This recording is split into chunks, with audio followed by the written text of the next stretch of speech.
पवित्र दीपावली उत्सव को आपण मानकु अनेक शुभ अभिनंदन शुभेच्छा शुभकामना। चलित कार्तिक मास कृष्ण पक्ष अमावास्या पड़ुछंती 20 अक्टोबर 2025 सोमवार दिन 3:45 परठार अमावास्या आरंभ होउछंती। संध्या समय दीपदान करिवा पया श्राद्ध करिवा रात्र समय मां श्यामाकाळींकर पूजा हवा। श्यामा काली दक्षिण काली बा महाकाली भद्रकाली तो कालींकर जीवन्यास विसर्जन यही दिन कर्मरात्रि निषाद समय होता है। विशेषकर यही दिन बड़ बड़ुआ डाक आपण दे पारे।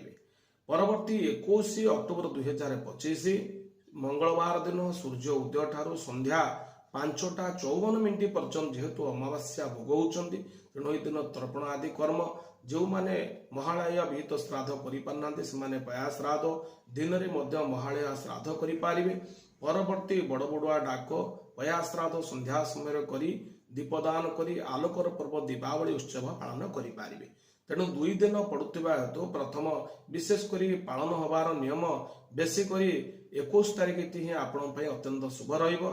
सूर्य उदय ठारू संध्या पर्यंत रहुवा हेतु यही दिन अत्यंत शुभ अटे। तेणु 2 दिन पड़ुवा हेतु आपणकर जो दिन भी करें कि 21 तारिख आपण अत्यंत शुभ रहिबो। यही दिन